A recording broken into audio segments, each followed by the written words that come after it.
Ever wondered what makes TV so powerful in Jamaica? Time to find out. Welcome to Global TV Group 358, where television meets innovation. We're not just about shows, we're about shaping society. In Jamaica, TV keeps you informed, connects diverse voices, and supports democracy.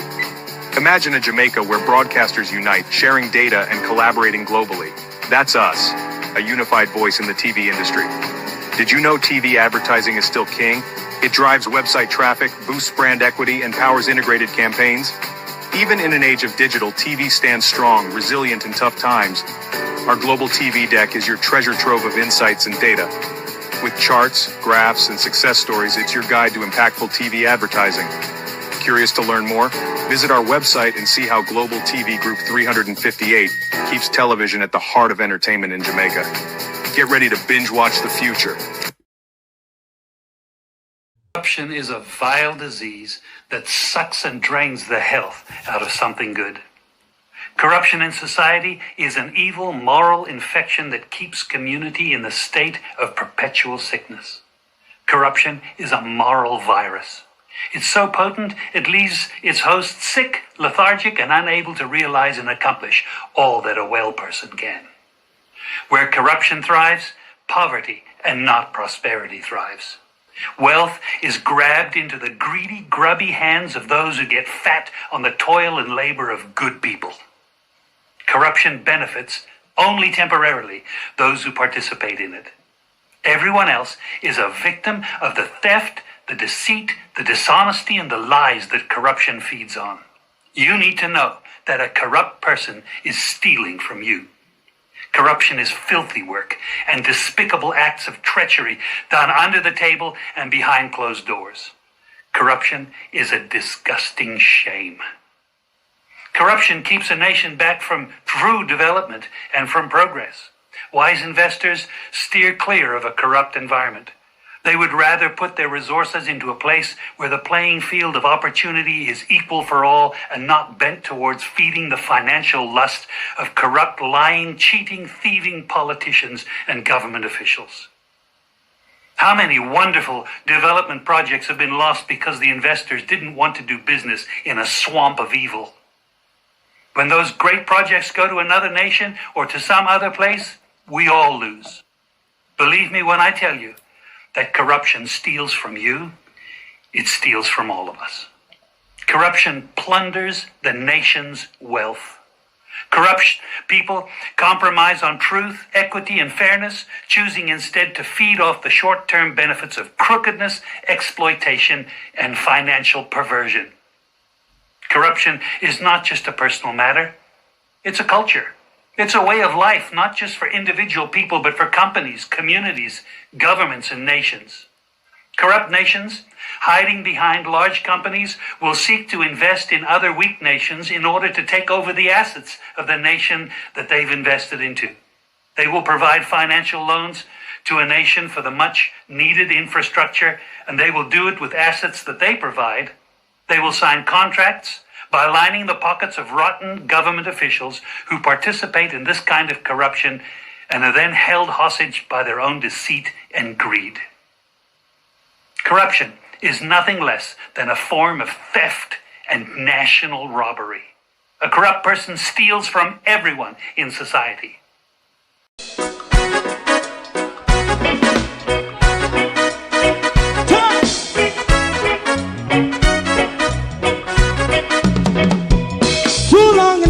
Ghetto, run, keep going on, less process. For children of Israel do really love rights. So just as I and I as a watchman around Babylonian walls. Oh, children of Israel, I should never hold thy peace. What wrong is going on? Hey, oh, we gotta bust down Babylon walls. Prepare and read the way. Prepare and read the way for your people. Let's go. Fight down, war and cry. Fight down, me say Rastafari. War and cry and do that righteousness. And we love I will love Jaja. Jah I will love Jaja. Jah Rastafari, save all people. Yeah, we love Jaja. We love Jaja. Jah We love Jaja. Jah Rastafari, preserve all people.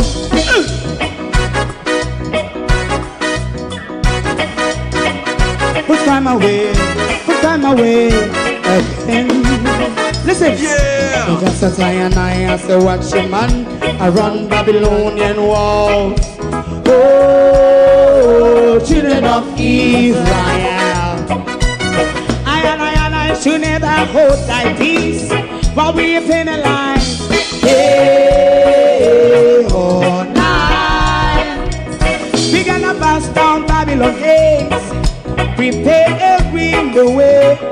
Prepare the way for Jah Rastafari. Fight down war and Fight down war and fight. Rastafari, war and crime, and build up righteousness. And we love Jah, and we love Jah. Jah And we love Jah.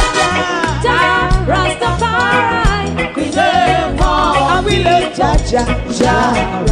Me love Jah. Jah Me love Jah. Jah Rastafari, preserve all. Me love Jah. Jah Rastafari, Jah Rastafari. Jah. Rastafari. Yeah, the next song is going to be the last song for tonight. And then DJ Twink.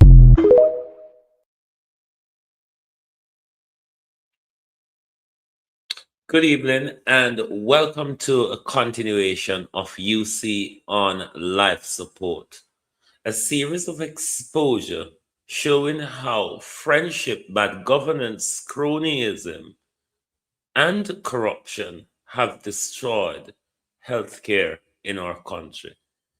To my community of party and all my family members, platform moderators, membership holders, viewers, subscribers, commenters, and trolls, good evening. Welcome, one and all. Thank you for joining us this evening. Like and share the live, please.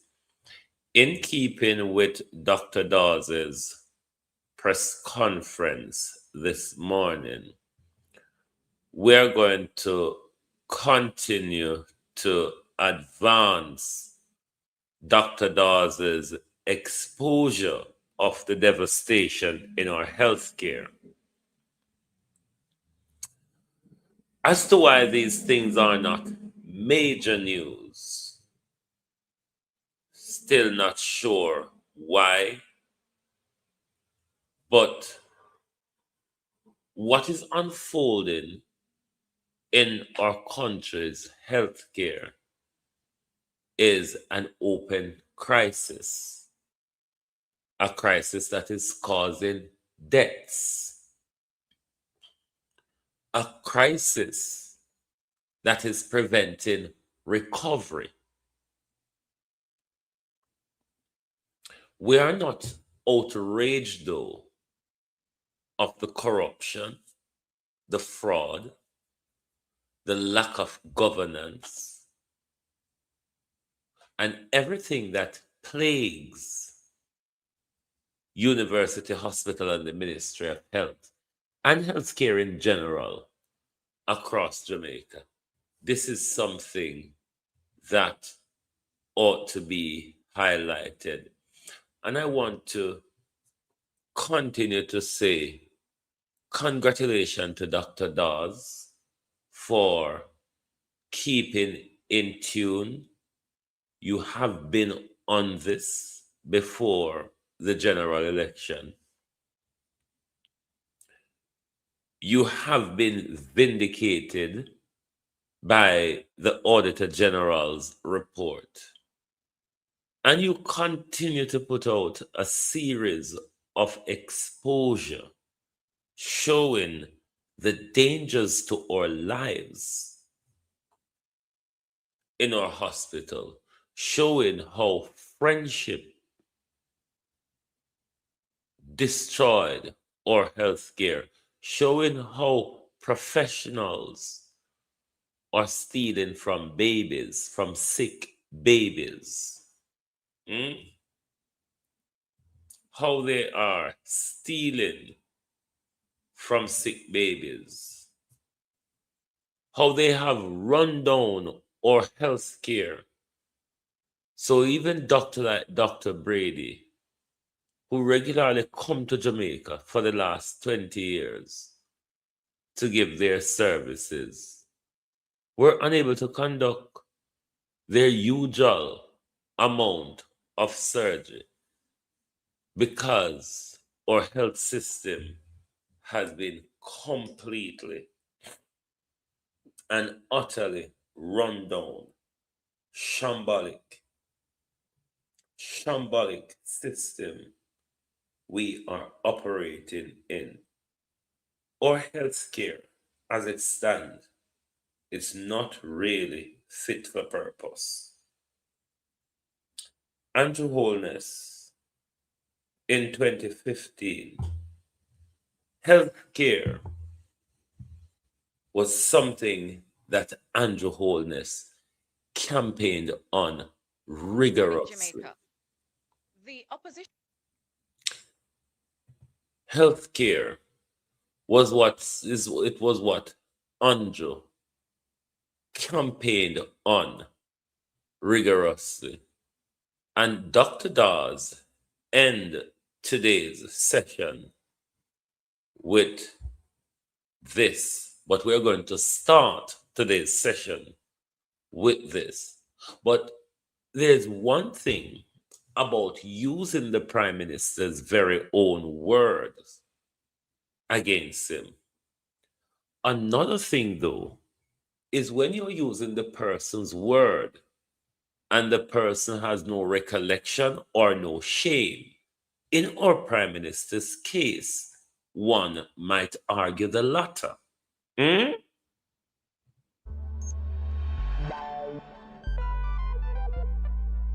We don't feel comfortable sitting in Parliament with a Minister of Government who has openly accepted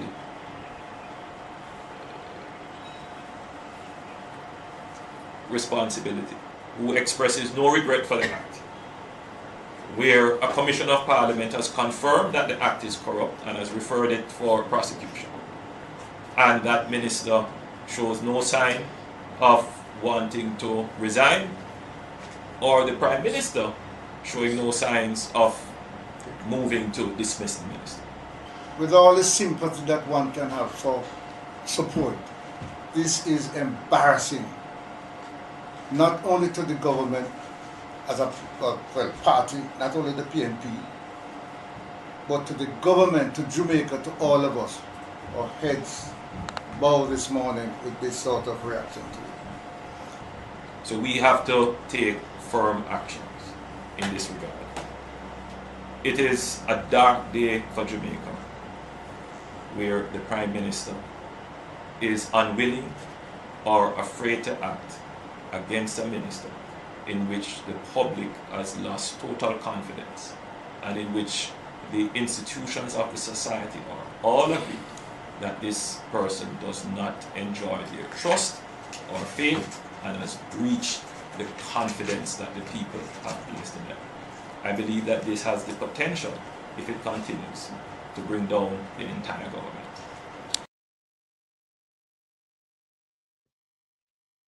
Andrew Holness refused to sit in Parliament with you all until you have to force.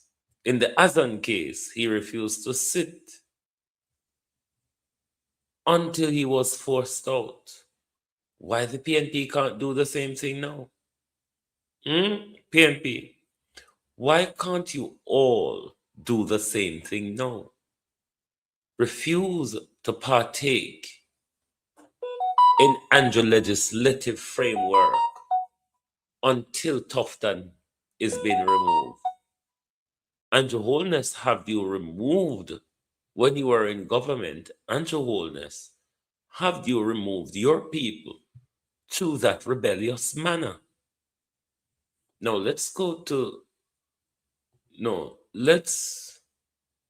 remind us of how Andrew told us why it is or healthcare has become where it is under 10 years continuing of his regime.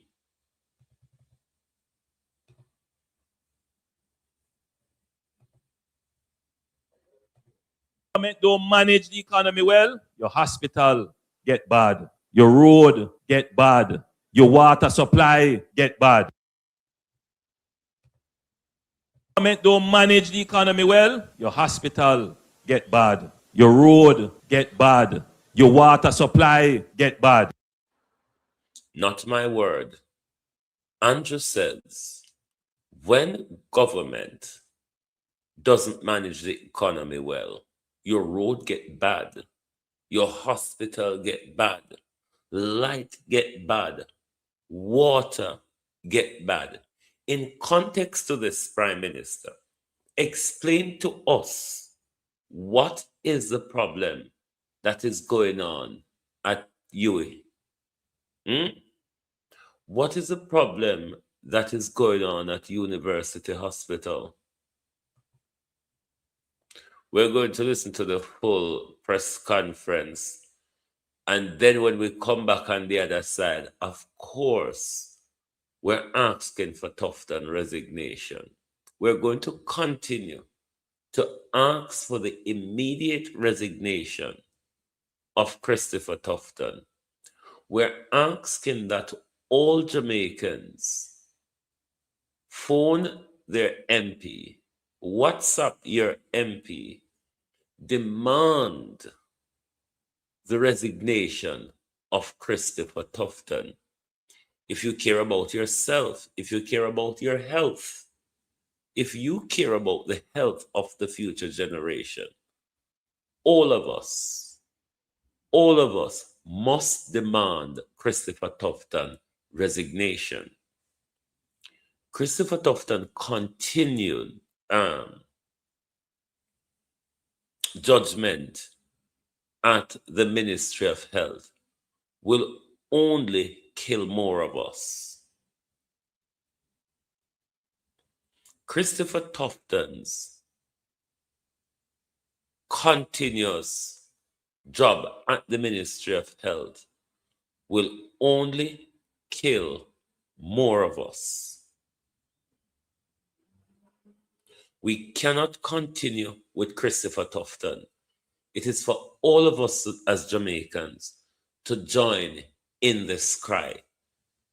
Dr. Dawes has been doing a great job of exposing the dereliccy of Chris Tufton running off healthcare in our country. You will want to ask yourself the question, what on earth does Tufton has an Andrew Holness? Why Andrew Holness cannot remove Christopher Tufton? Or have they signed a pact on the people of Jamaica's life and pocket? I've never seen another minister run raid through from scandal to scandal, from corruption to corruption, from financial embezzlement to financial embezzlement. And it's like it's a rock solid politician. I mean, Chris Tufton has always been crooked. It's why Chris Tufton lost his seat in Southwest St. Elizabeth, because of his crookedness. Anyway, we'll go to the press conference. Has joined you this morning because Jamaica's health The audio will soon come up. It was low at the start. Our premier teaching hospital, the University Hospital of the West Indies, is in a national health crisis. This health crisis is threatening patient care, staff morale, and public trust. This crisis, though, did not come up overnight. It didn't happen by chance. It is a direct result of governance failure and political interference. Today, we are going to place the facts before the country, exposing the human cost, the cost on the staff, and the welfare of those who have to interface with this system. Our leader of the opposition, Mark Golden, will play for you play by play what has happened since this crisis began unfolding. After which, Dr. Dawes will take you with the facts, and you then will have to make the decisions. We'll take your question after the break when we come back. Good morning. I'll go first.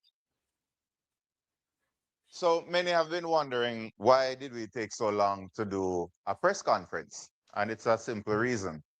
After every scandal that he has faced, the Minister of Health has gone on a cross-country tour and gone on every talk show and produced a lot of news to drown out whatever it is that we're bringing attention to.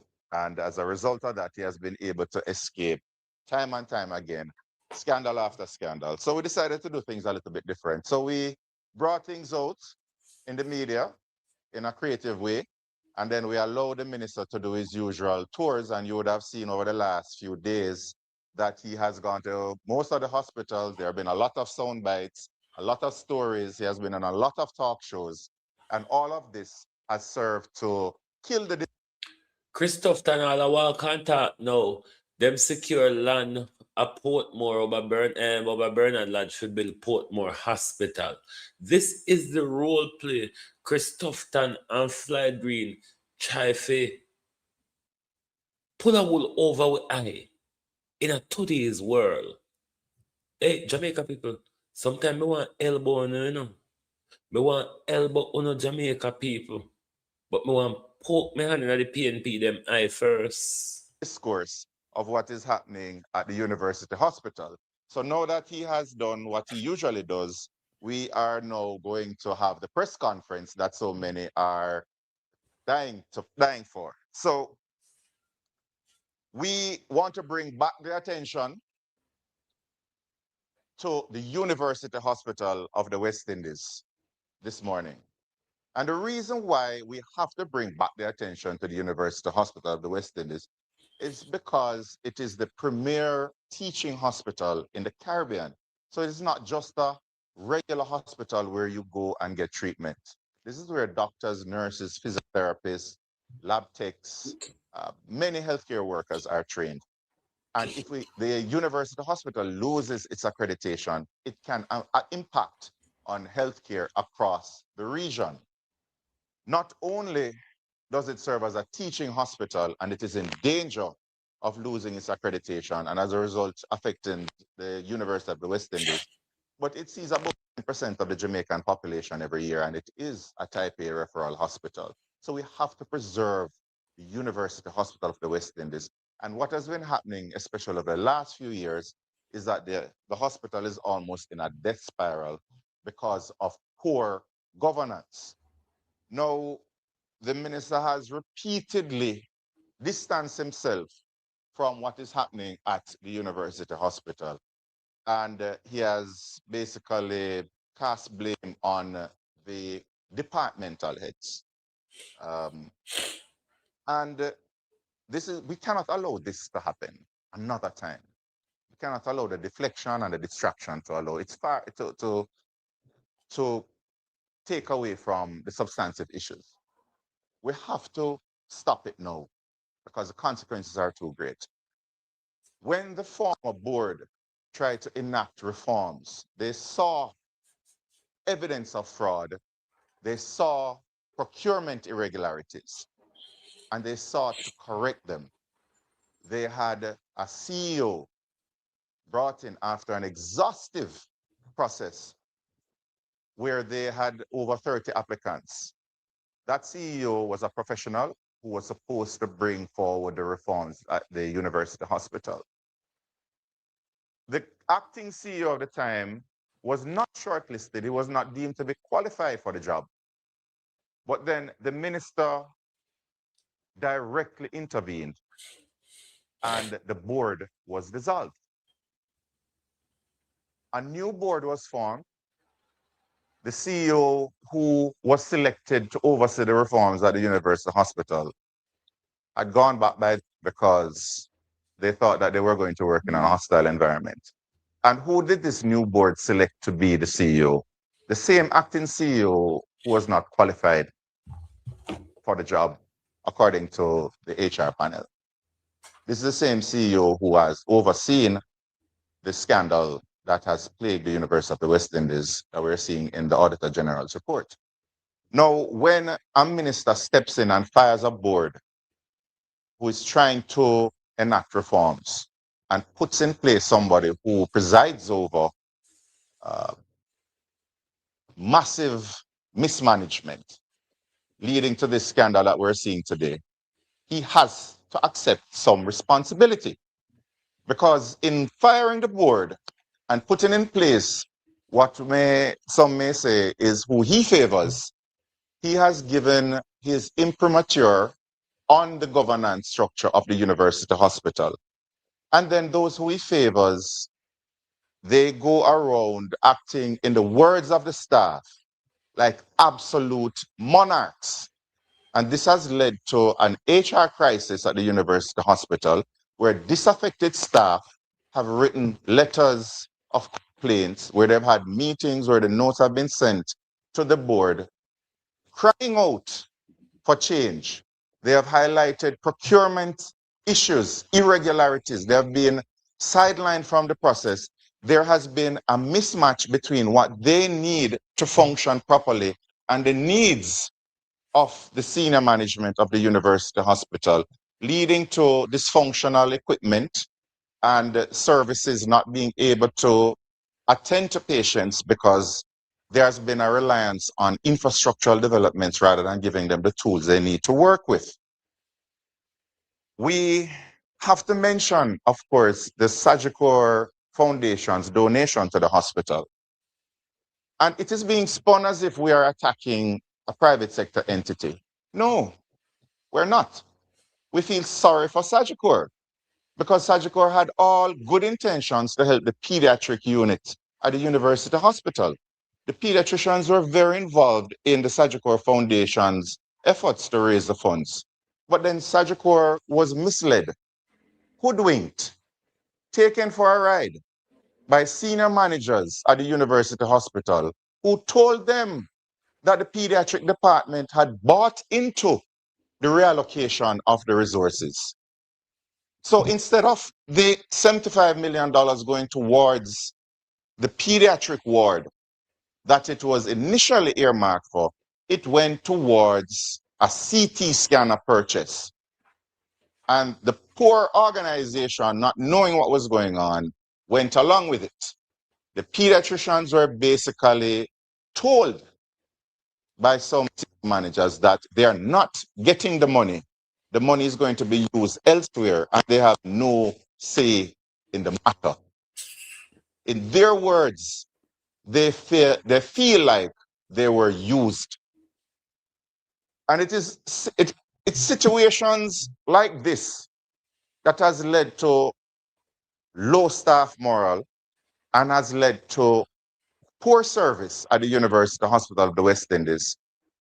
And if it continues this way, you're going to see the death of a regional institution. Now, when you speak about reforms, immediately after the tabling of the Auditor General's report, when it became public, the minister announced a panel to look into the operations of the hospital and what exactly could have been done to prevent this scandal from unfolding. And it seems genuine when you look at it, that we're seeing the report coming out and then the minister taking decisive action less than 24 hours later. But they knew about the report from last year. Why wasn't this panel announced last year? Because the panel is only to serve as a distraction for you to wait 4 months, lose interest, and then you would move on to another scandal somewhere else, maybe Cornwall Regional, and then this matter would die a slow and painful death. But the minister did not need to empanel another set of individuals to look into the findings of the Auditor General report. In fact, there was already an investigative report, and this was submitted to the board from November last year. And this investigative report looked into the Auditor General's report, and it found evidence of similar things: a lack of procurement plans, lack of documented controls, repeated internal audit warnings, fragmented governance structures, insufficient staffing. And when it went through department by department to show that the procurement department had staff that were not trained in procurement, there's a lack of digitization, and there was no documentation of internal controls. The finance department was weak. The internal audit department, they repeatedly flagged issues, but no action taken by management or the audit committee. And of course, they had insufficient staffing and insufficient space to perform their duties. You look again at system-wide governance failures. Audit committee not performing its statutory role, CEO and senior directors not enforcing internal audit recommendations, no coordination between internal audit and risk management, and of course, again, insufficient digitization. The office of the CEO was flagged repeatedly for breaches. The CEO, reading from the internal audit, the internal investigative report, the CEO confirms ultimate responsibility for operational decisions, including procurement approvals. We know where the buck stops, and we know who allowed the buck to stop there. So we do have not just the findings, but we have the recommendations. So I don't know what this new panel is going to add when this investigative committee has already said that we should establish board-approved annual strategic procurement plans. We should have digital procurement. We should have immediate training and certification of all procurement staff, increased staffing, and of course, strengthening the audit committees. It's all here. It's all here. There's no reason to have another panel. Is the minister aware of this investigative report? And if he is aware of the investigative report, why was this not made public? And why is he creating another panel instead of insisting on these changes? Again, it speaks to PR over the need and the political will for reforms at the university hospital. I'm going to close by reading something.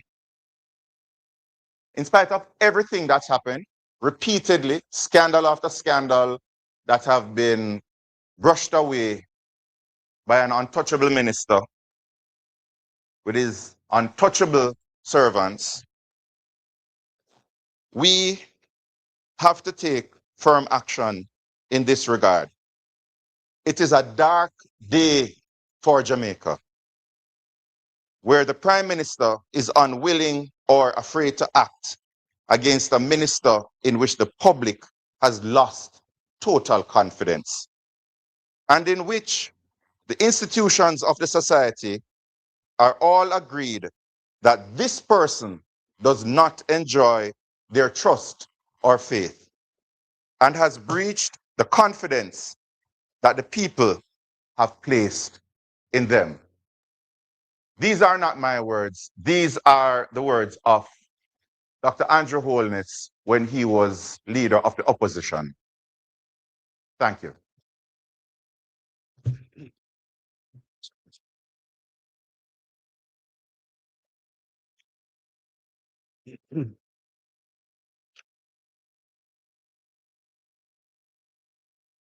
Thank you very much, Dr. Dawes. I come to this matter as somebody who was born and grew up on the university campus. My father served at the University Hospital of the West Indies for over 40 years to the date of his death. And as a youngster, I used to frequently visit Ward 17, which was the ward that he headed, on Christmas Day, giving out presents, etc. So when I see this cherished institution, which was the leading light of the University of the West Indies as a tertiary institution, and had built a reputation of excellence over many years, coming to this point, this very low point, where the Auditor General has exposed system failures, governance weaknesses, malfeasance, procurement violations, and where anecdotally one hears on a regular basis the dire situation faced by people who come to the hospital and need medical care. It really is a travesty, and it pains my heart as somebody who has this long-standing familial connection with the institution. This is a government that doesn't hold its leaders to account. There's no accountability within the Andrew Holness administration. We have a Minister of Health who has gone from one scandal, one massive failing to the next. From the Cornwall Regional Hospital debacle, still unresolved, the dead babies situation, and there's no accountability. And this situation at the University Hospital is one that he cannot wash his hands of. The reason being that he was responsible for disbanding the board of the hospital that had commenced a process of getting the systems, the governance, and the management of the hospital into a state of good order. They had commenced, most importantly, a CEO recruitment process. And that was a professional and transparent global search for a suitably qualified and experienced person to take over as the chief executive officer of the hospital. And a firm that was experienced with Government of Jamaica protocols, received over 40 applications, shortlisted 6 qualified candidates, and the board's Human Resources Subcommittee unanimously selected a top candidate who happened to be from overseas. That board also implemented successfully long-stalled hospital information management systems that have been inactive since 2017. And they had revived that in 2022, 2023, and were getting that on track. And an internal audit had uncovered irregularities in contract awards and purchasing, and the board detected suspected fraud in the payroll department, and that had led to arrests. And the board initiated measures to recover over 30% of potential billing revenue that was being written off or uncollected before their tenure. This was a board that was working. This was a board that was seeking to address deep structural problems in the governance and management of the hospital.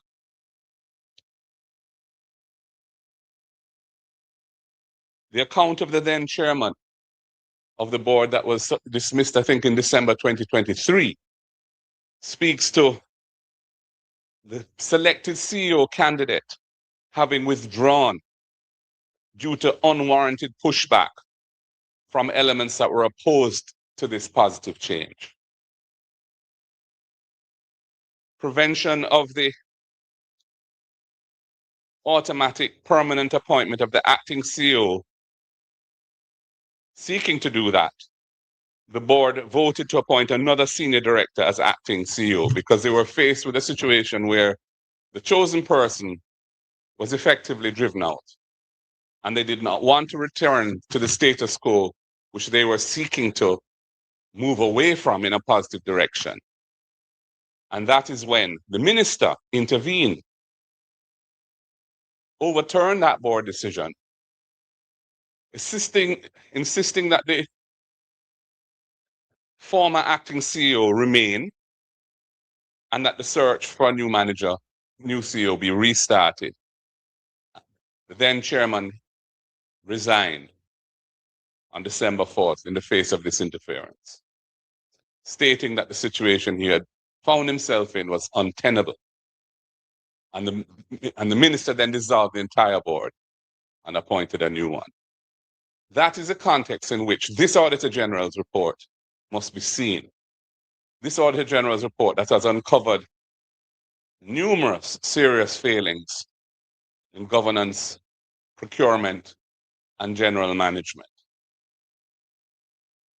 It has happened under the watch of this minister, a minister who has interfered in an attempt, a legitimate and bona fide attempt by a previous board to rectify the situation.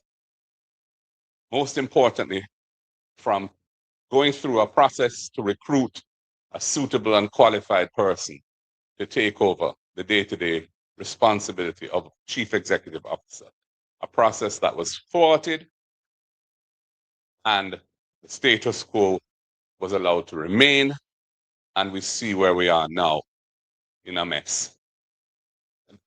The buck stops with the minister. University Hospital is too important to Jamaica's national development for this to be allowed to go with no one being held accountable. It is just another incident in the litany of malfeasance, of corruption, of nepotism, which has been a feature of the Andrew Holness government for the last 10 plus years. And although the frequency of these incidents is such that people tend to become immune to them, it is our responsibility as the opposition to bring it to the attention of the people of Jamaica and to frame it in the appropriate context so that people can recognize the dangers of allowing these things to go unchecked without proper accountability for those whose responsibility it is to prevent these things from happening or to take the right steps to move forward and solve them. And that is why we call this press conference today. Thank you.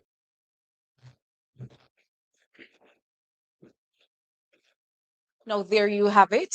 If you have questions and you're in the room, please indicate by raising your hand and we'll get a microphone to you.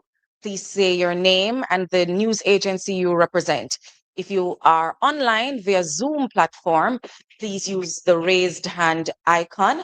We will acknowledge you. If you wish to speak, you'll be acknowledged and you'll be permitted to go ahead, or we can read a message and question for you if you put it in the chat. Good morning. My name is Nakinski Robinson. I'm from TVJ News. My question is for the opposition leader. Mr. Golding, the medical company owned by the party is chairman for Region 3 and MP for East Central St. Andrew, Dennis Gordon, has been linked to benefiting from the unlawful tax cuts at the University Hospital. Now, in light of your tough stance against corruption, how are you treating with this matter? At this point, the only formal investigative report we have is the Auditor General's report. And that report does not name any specific company as being involved in anything. It points out that certain companies appear to have received certain benefits and raises real concerns about that. And when those matters are formally investigated, the chips will have to fall where they lie. But at this juncture, I'm not prepared to talk about any specific company because none has been named in any official report. And all you're going on is things that have been said by certain media houses. And I don't want to engage in that.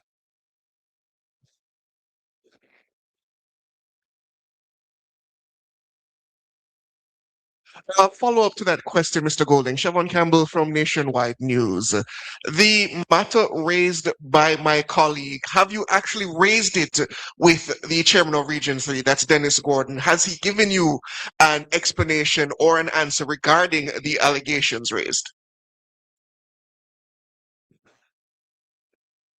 First of all, I just want to wish your CEO, I assume he's your CEO, your leader in Nationwide, a speedy recovery from his recent health challenge. I hope he recovers well and quickly. And in terms of your question, I've had discussions with the person to whom you referred. Those discussions are not matters that I would disclose the details of. Suffice to say, he knows my position because my position is not new. And he agrees with my position that, chips must fall where they lie if there's anything in any kind of allegation. But at this juncture, he has maintained that he has done nothing wrong. And I have no reason to doubt that because I haven't seen any official investigation, any official report suggesting otherwise. And I'm not prepared to engage in any speculative chase after any individual, which is just based on rumor or based on conjecture or based on information, the source of which we have no knowledge of. Recognizing Zara Burton online, please unmute and go ahead with your question.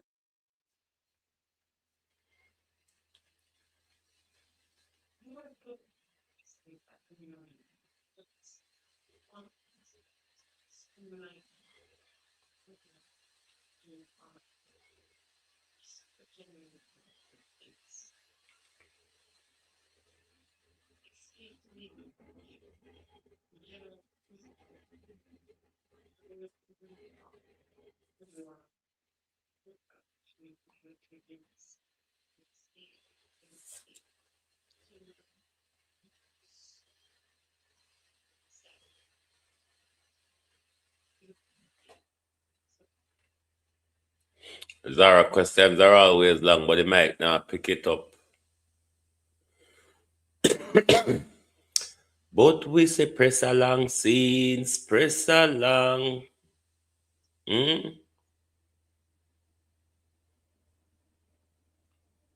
Ms. Burton,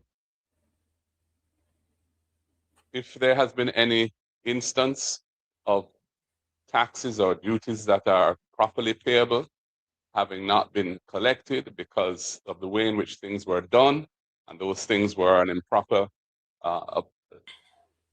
situation, then those taxes should be collected and whatever sanctions are appropriate should be imposed. I really have nothing further to say on it than that.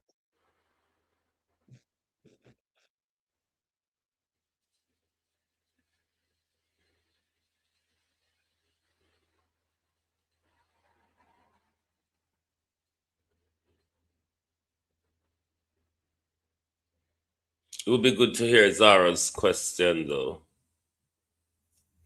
They need to set up the Zoom link better so we can hear the question coming from the Zoom journalists them.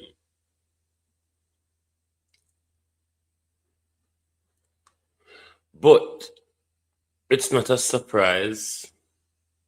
Nobody seemed to really be concerned of all the exposures coming out of this report. Of course, it is important to know who is on the tax fraud violation. I have been saying it's Dennis Gordon from day one. Mark Golden. Hold on. Okay, Zara, thank you so much for that. As the leader of the opposition said earlier, we are not in any position to confirm or deny or substantiate anything that has been said by a particular media host about this topic. All we have is what the Auditor General has put on the table. The Auditor General's document has not named the the company you sought to name just now, we would not be irresponsible to bring information and speculation to the table right now without further, because that is injurious to all parties involved.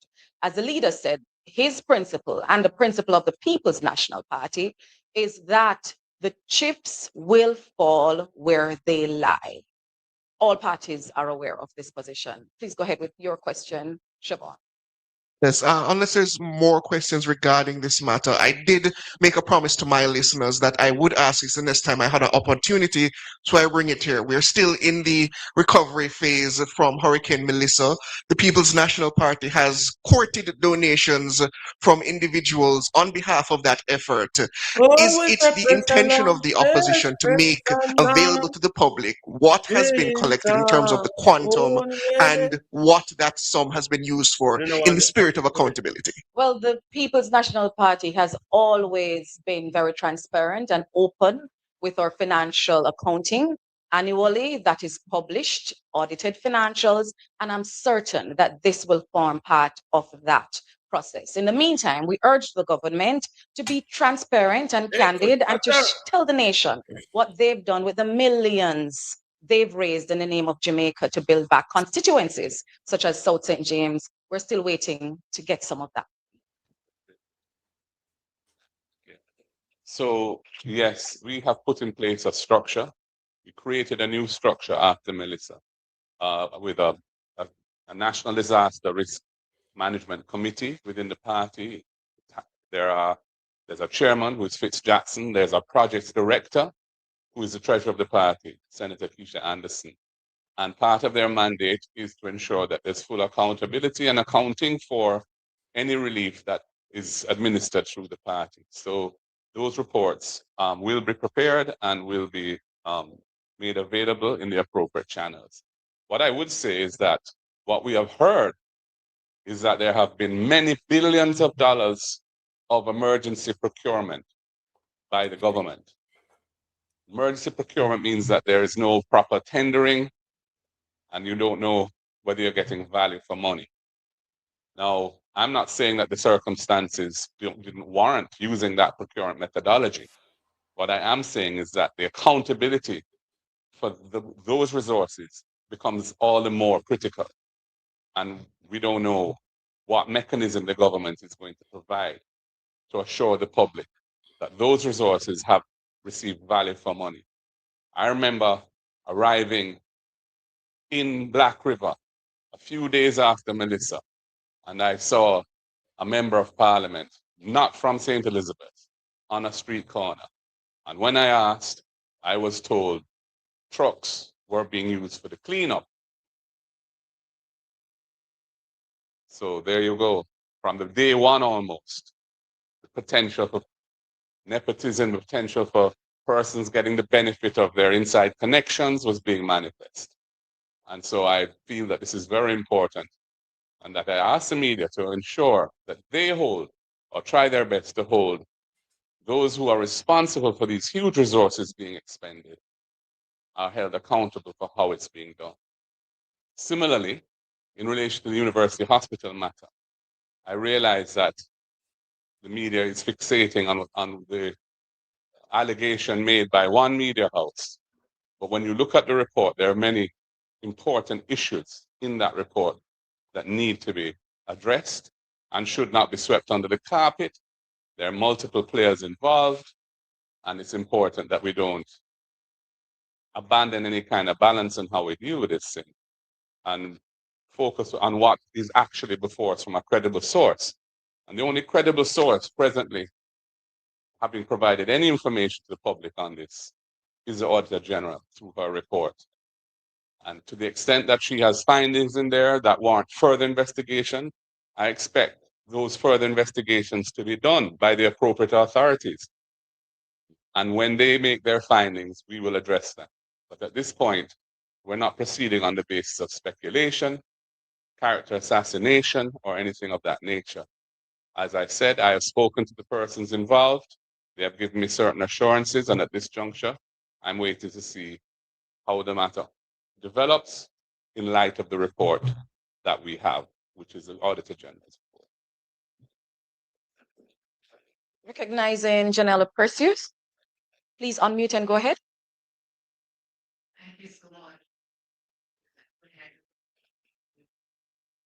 A persecution we must bear. Child of cross is in our way. Hmm? Good evening and welcome to a country where journalists have lost context, where journalists have lost understanding, where journalists no longer hear what was said, where journalists no longer understand what was said. Good evening and welcome to a country where journalists turns up with an agenda. Good evening and welcome to the Chump Journalist. You know, the journalist who doesn't play by the rules but by how they think when they get up in the morning. I've never seen such a brouhaha. Huh? When you talk about brouhaha, this level of questioning is what brouhaha means. All right, so I'll take the first and the third, and the party leader will speak to the issue regarding the permanent secretary. So I'll say again what has been said by Mr. Golding and that I repeated. Mr. Golding had conversations with the named individual. He was given certain assurances. Mr. Golding also conveyed. Right. There's a way in which they're trying to pin down Mr. Golden. You stupid motherfuckers. You should realize by now you're not going to get the answer that you need. You're all here on a nationwide agenda, on a JLP agenda.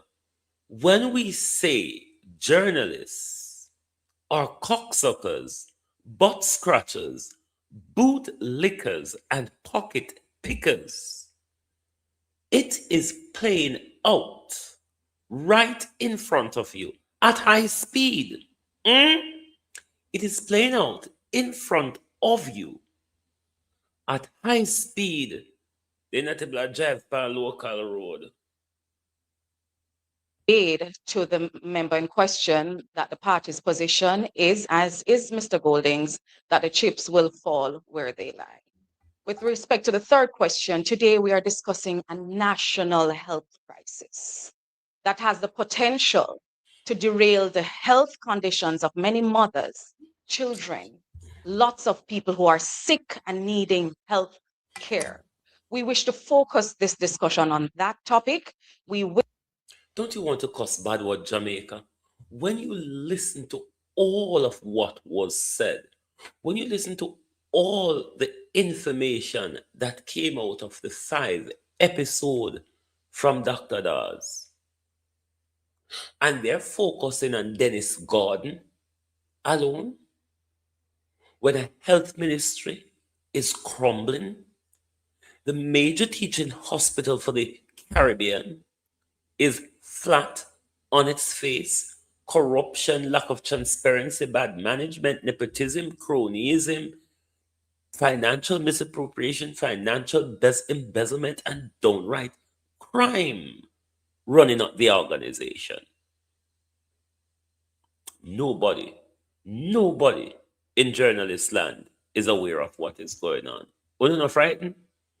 Me frightened. Me never know they could have show up there in color. So Lord, I want cuss. So when get every day, when get up and in our back, like a swallow in a junk back. Vloggers. Oh, at the last one, the narrative. You all have lost the information war, and thereby the government buying out for use, as we need to stop calling you all journalists and call them the government ventriloquists. We need to stop calling these mother heifers journalists. Type it in the chat. Government ventriloquists. I can't even spell the word ventriloquists. Government ventriloquists. That's what they are. What else do you see? And what else do you? Even Zara Burton, even or respected and rated Zara Burton? Kiss me, Finny. Will, however, allow Mr. Golding to speak about the permanent secretary issue since you've raised that, but we want to refocus to the main issue. Thank you. Yeah, I mean, Janella, your first question was already answered. I don't see the need to repeat what I said before. In terms of where the chips lie means, that would depend on what the chips are. I can't speculate at this point as to what may or may not arise. On the third question, I'm here, I'm doing the party's work, and we're going through a process of appraisal and making the necessary organizational decisions so that we will get past the line next time. We were very close last time. If you add up the 4 seats that we needed to form government, and the total margin of adding up all 4 seats between the parties was 1,097 votes. That's how close this election was. So we have a lot to be encouraged by, and we're going to be doing the necessary things that we need to do to make sure that next time. When George Wright, I have the breakdown with you. I don't know if I hit Ngangang in a hospital. Because when George Wright have the breakdown per nationwide with you, George Wright say, politician pay we. George Wright said the gunman them were politician used to pay. Politician not have to pay gunman anymore. Politician transfer their influence through them pay vloggers. Hey, Cliff Hughes. Cliff Hughes. All pan with hospital bed. All pan your hospital bed where you send the bailiff, Cliff Hughes. Stiff bemused. All pan your hospital bed. Jamaica. They couldn't do say that. They couldn't take time. With this, no. Fan we sooner sell. Fan we sooner open no crutches in a coronation market and a lap on a tail or no a bend over.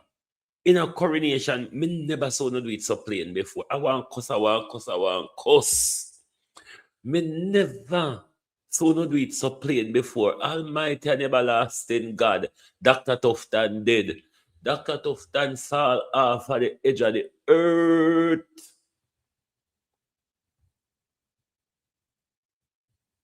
The untrained, unqualified chief executive fall off at the edge of the earth. Carl Bruce fall off at the edge of the earth. Listen here. You're not frightened? Talk it truth. Visit journalists really come in a public and let themselves down like this. Almighty God will not give we press past them. Make we get to go in a press conference, go ask question. Whoa, what a shame. Look where journalists come down to. Journalists can't ask what government no want them to ask. Journalists come in a press conference with government question. Government come in a press journalists. Government gently come in a press conference with government agenda. Anybody here saying go so yet? Farm me a seat. Me know them. Me know them fake, you know. Me know them lie. Me know them sell. Me know them sell. Me never know say they never go wait till the light turn off. Me think when they go wait till the light turn off, right under the street light. Good God Almighty. Uno could have hold out the hunger. Uno could have hold out the hunger. A press conference on a national health crisis in our country. Not one question concerning national health crisis. And when me tell you, say we depend we own, we don't think for because me a drink mad puts piss by the gallon. We don't see say everybody gang up on we.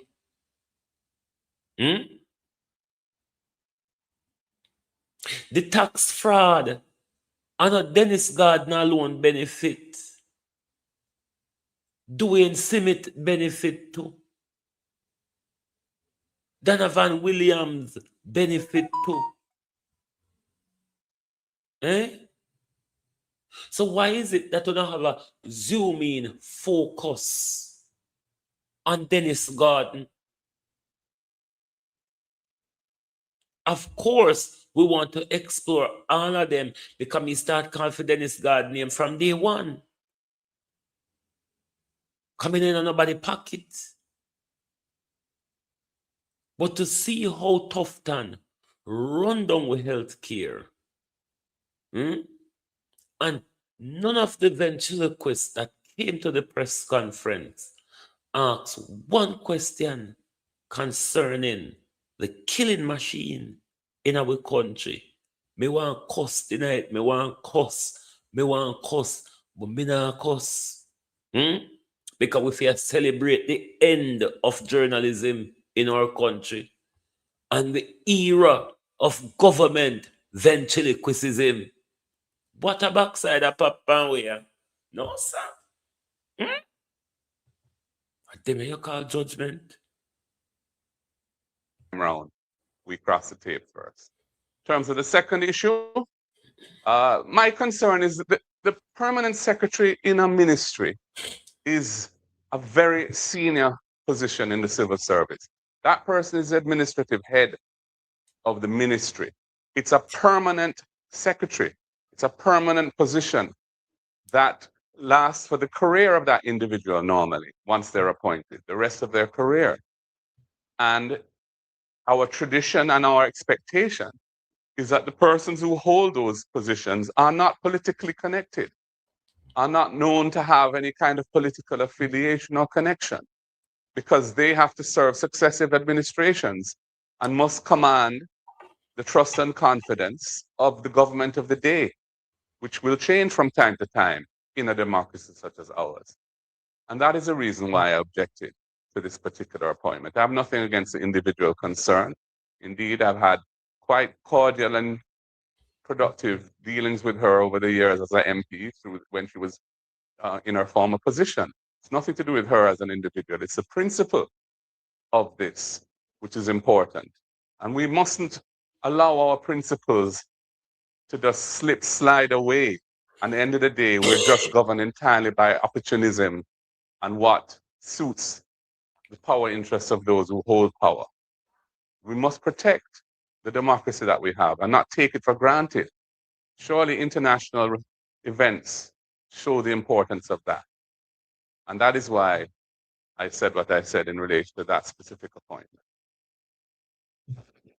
All right. We want to thank the members of the media who took the time to join us today. We hope that you'll be able to telegraph to the public the issues that were raised today by Dr. Dawes and the leader of the opposition. These are issues of national importance, and we hope that they will be given the time to be ventilated in a proper space. Thank you for joining us. Good morning.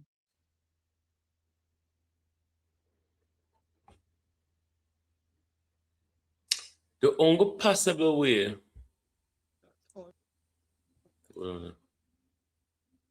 the only possible way to tackle labor rights is to fight like a mad woman. Come out in a multicolored wig with your jaws over your pants, with your brassiere pinned back and front, and rub fire coal all over your teeth. Them is the only way. You have to tackle labor right in a dot. If you not tackle labor right in a dot, it don't make no sense. Hug and hug, and you can't hold hug and rub hug pan tree. You can't rub hug pan tree. You have to rub hug in a wet mud. That's what journalism, our government, ventriloquism have just shown us. Chinua Achebe says things fall apart. Journalism in our country has fallen apart. In the first coming of Donald Trump, Donald Trump told us they were fake news. They could have never been more faker than today. Today is what fake news was. I mean, can't believe that this happened. Of course, me expect on to pursue one prayer. War hits you. Not one. Not one. TVJ. Nationwide. 18 degrees north. Nobody. Hello. Hey. Yes. You over there. Yes. Touch her on her shoulder. Touch him on his shoulder.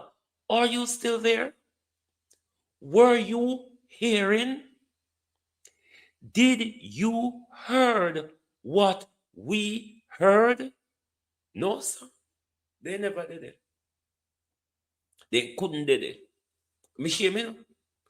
Me shame, cause tomorrow morning, when I go come a road, come call on yourself journalists.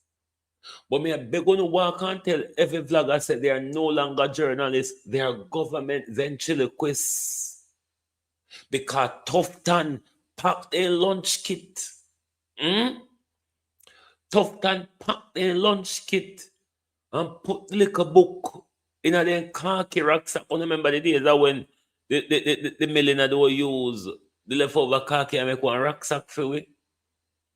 And Tufton put a little book in there. Comb their hair and send them off. What a disgrace. This is not even a shame anymore. This past shame. This past shame. So we done for now.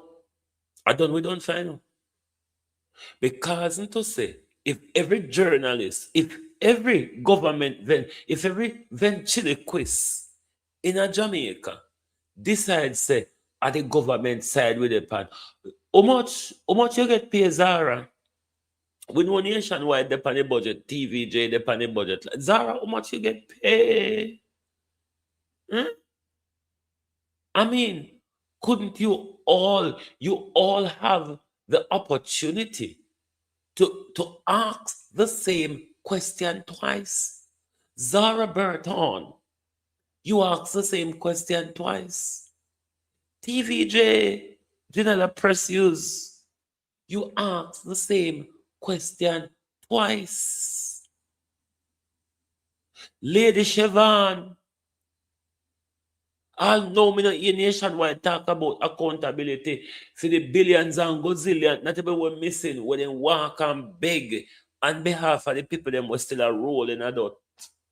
What a disgrace in our country. Look where it get to in a Jamaica. These what they so-called call vloggers, which I'm included, though not accepting of the berated phrase. We must rejoice. We must rejoice. The death of Lion's story in our country. We must rejoice. There was a time, you see, when people listen to them, look up to them, believe in their information. We didn't have to do anything to pull them down. They pull themselves down by their doings. And because they have lost the war, the information war, they have joined force with a government who is unable to defend itself from the plethora of corruption that regularly leak from SIF. Because this government corruption just continue drain, so you know.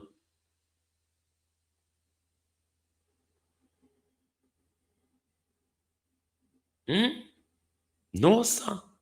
What a disgrace tonight. This year same thing where we have to go tell it on the mountain, over the hills and everywhere, that an era has ended in our country. Unbiased reporting, unbiased questioning have come to a sudden death in our country. If one never believes of the death of so-called journalism in our country, we can't keep night now. We're going to keep candlelight. Who is going to keep candlelight with journalism in our country? What a disgrace. What a disgrace. Look what you come down to. When you have to jostle, pan yassle with this space. Even when you're not jostle with pan yassle for space, someone can keep up with certain bloggers' number. Even when you're up in the government battle hole, because up there so dark, but you still can't see the light. Because I make them a fool, yeah. Make such a big fool of themselves today, you know. I make these big fools have everybody asking questions of their behavior today. Because if it's not politicizing or political narrative, journalists couldn't come to a press conference and not hear nothing we did say in the press conference. It's not real. It is not normal that journalists could come to a press conference and heard not one word of what was said in the press conference. Is goons and I saw George Wright call we goons. George Wright said we are goons. Can you imagine? Can you imagine? The people who are being told you cannot ask any adverse questions of the government. You cannot say anything that will expose the government. You cannot say anything that will put the government in a bad light.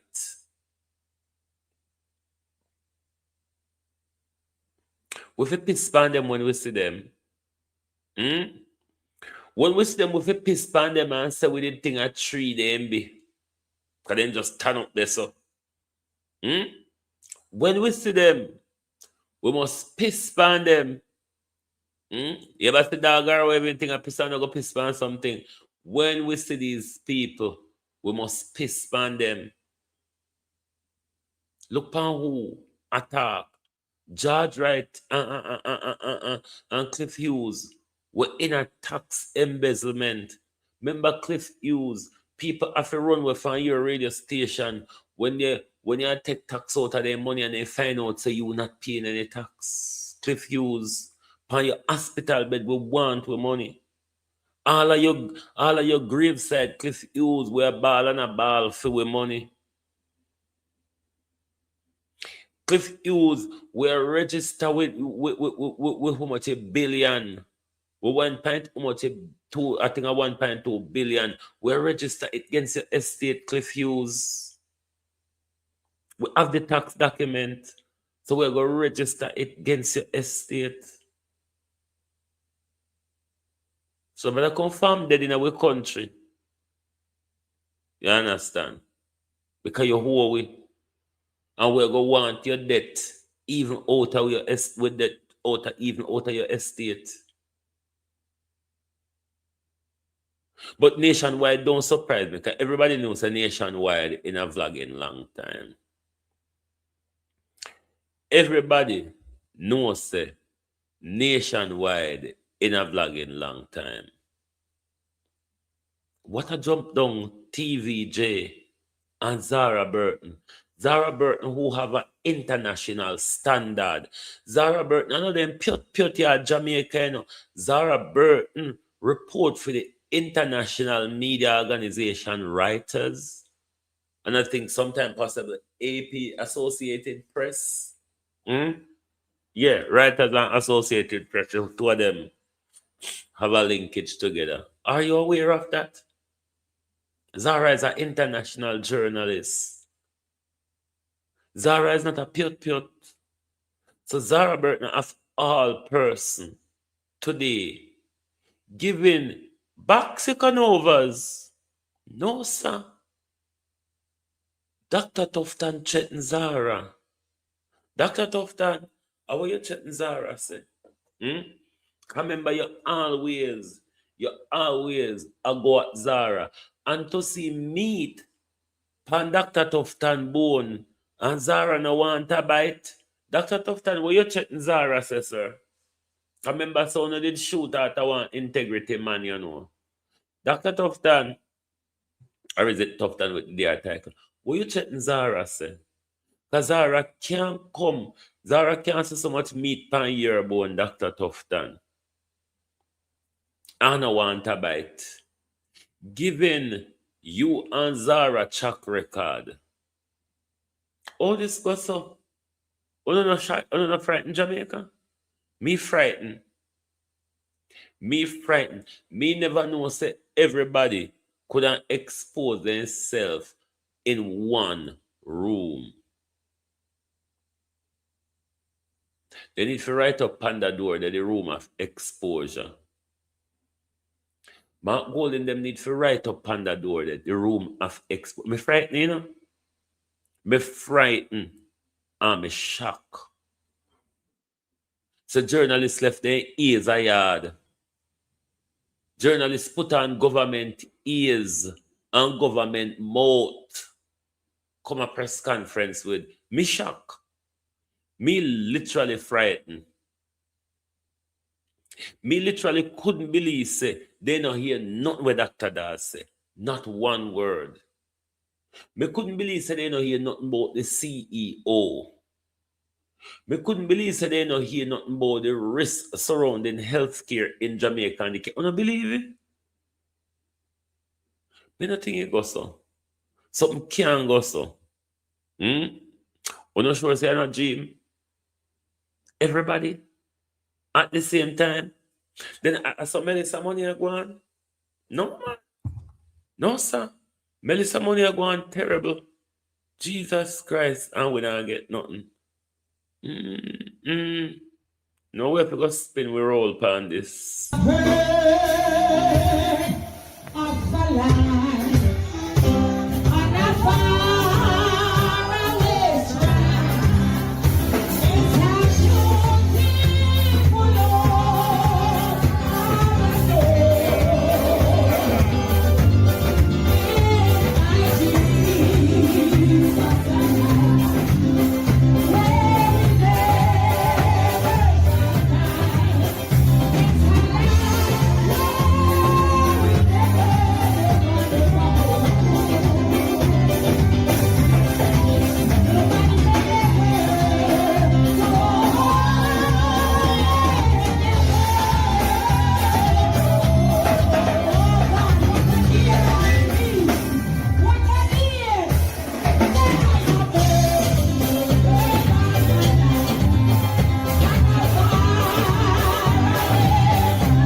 only solution to what unfolded in front of us today is to either cuss and go on like it a coronation market or get into the usual anansi galangin. Jamaica, it can't get worse. We cannot be at a lower stage in this country. Sharon Powell hold you a long time. And then these people are talking about journalistic integrity. How does that word match up with today's action? Journalists, those who call themselves journalists, what we know to be government ventriloquists, must answer the question, what happened to journalism integrity? Because the actions of today's journalists, of TVJ, 18 Degree North, and the usual vloggers, was disgraceful. 32 dead babies, 15,000 Jamaicans dying per year, a plethora of financial embezzlement, corruption, cronyism, the Manchester boys, the badgering and battering of staff by Carl Bruce, the incompetency of Carl Bruce and Ivor Crandon. Nothing. Kehem. But hear about it. All they say they are talk about and I read about and go on. Nobody. What a sad day for what they call journalism. If that what it is, that the nation ought to depend on as authority in news and in broadcasting, what a very, very sad day in Jamaica it was today when we witness the politicization of journalism in our country. It couldn't have dropped at a lower standard. No, you have all gone below the devil's feet. You have all gone below the devil's feet.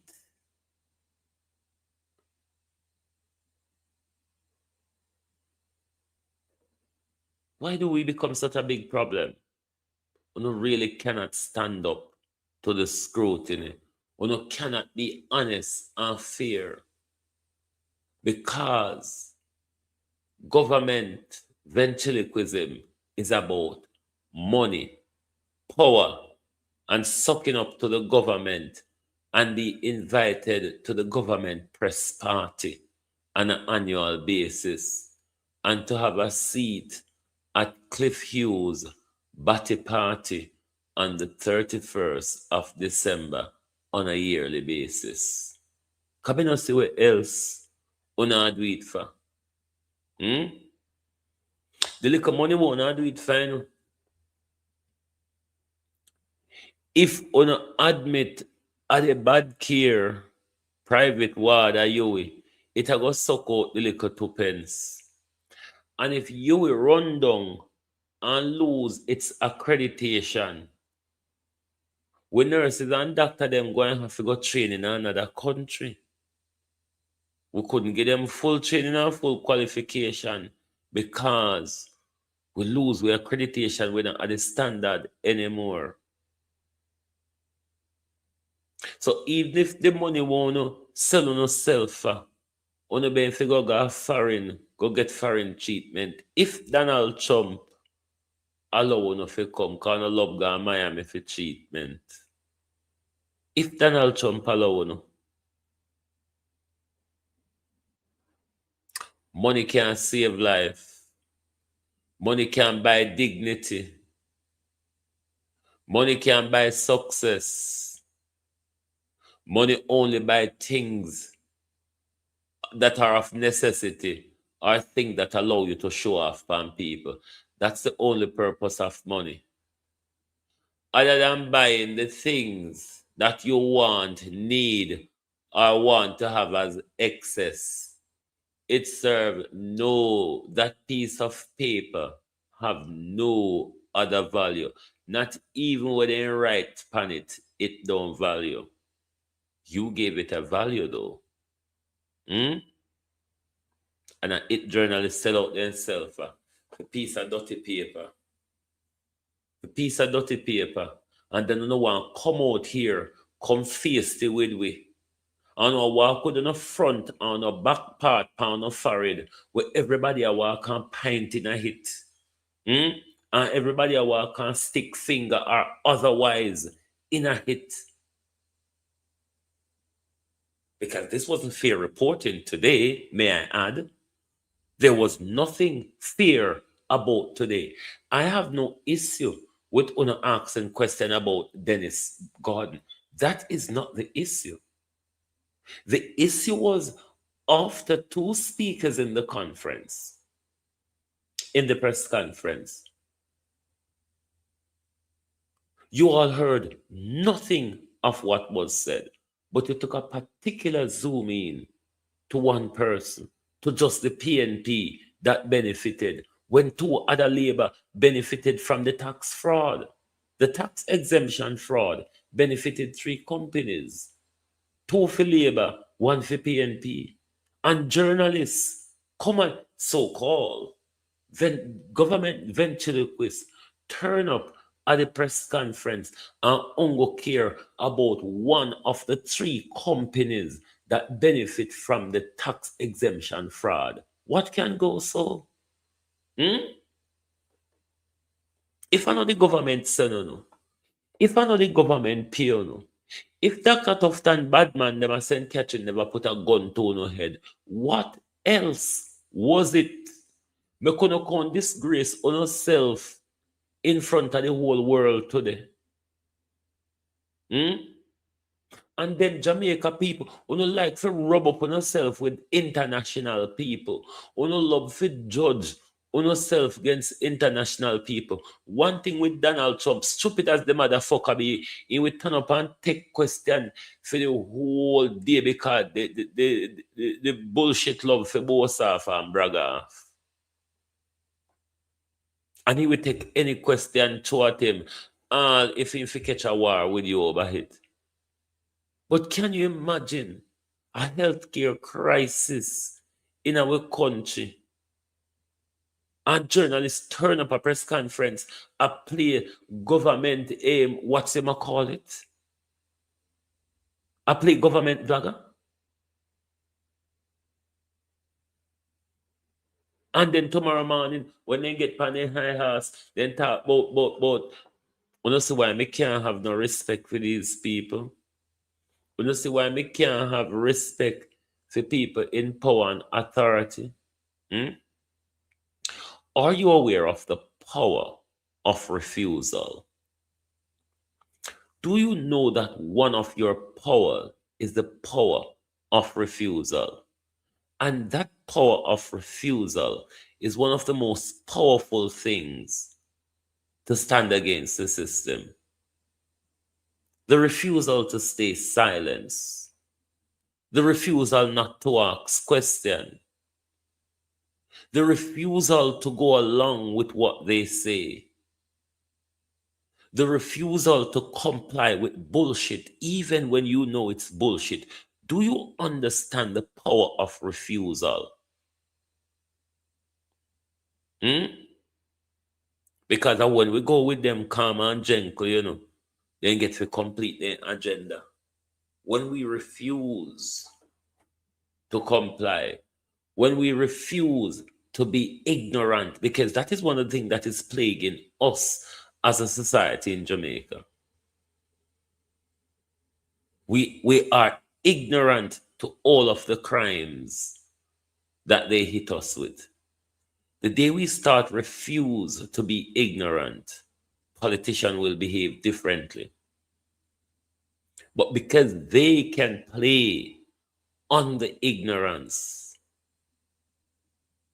we can refuse to take handout from politicians. The power of refusal gives you even more power. But if you don't try it, you don't know. I will not comply with these people. If it's even my voice, I will use as a refusal. Anyway, you don't know where we are going, but the road where we're upon, it's not a good one. Oh. We are on our own. And that me I tell you no. Nobody no left to stand up for integrity in Jamaica. So we could close shop. The only rule where we walk and follow. How far we go with them? Because we say everybody stop follow the rule. Where we wanna go with it? Marcus Garvey said, unite or perish. Unity is important, more important than following these people rule. You hear? Unity, our unity, and our refusal, especially collective refusal, will frighten the fuck out of these mother heifers. Thank you very much for being here tonight on Global TV. Now, let me say, I don't think I'm going to be back until Sunday. I'm going to be busy tomorrow and Saturday. So, I don't think I'm going to be back until Sunday, to be honest with you. Alrighty? Because I've got a lot to cover tomorrow and Saturday. So have yourself an amazing weekend and join us back on Sunday when we start all over again. So thank you very much for being here tonight. Have yourself an amazing weekend and spread the word of the death of not just gang, but journalism in our country. Good night from Global TV.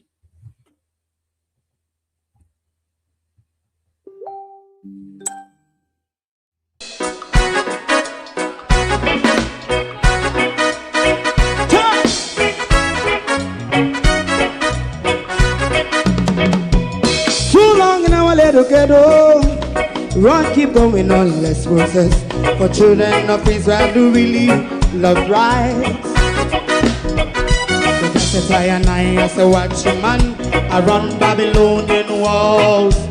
Oh, children of Israel, I should never hold thy peace. What wrong is going on?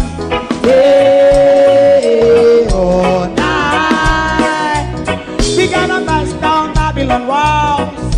Prepare the way, prepare the way for your people. Let's go.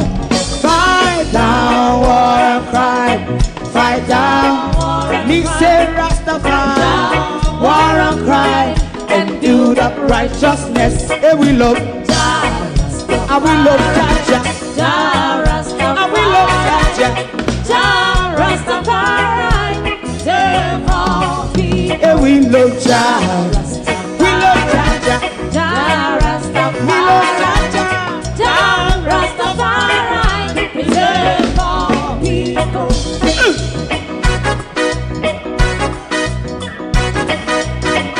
Put time away again. Listen, yeah. Just as I and I as a watchman, I run Babylonian walls. Oh, children of Israel, I and I should never hold thy peace while we penalize day or night. We gonna bust down Babylon gates, prepare the way, Prepare we the way for Jah Rastafari. Fight down war and crime. Fight down war and crime. Rastafari, war and crime. And build up righteousness. And we love Jah. And we love Jah. And we love Jah. Rastafari. Preserve all. And we love Jah. Me love Jah. Me love Jah. Rastafari. Preserve all. Me love Jah.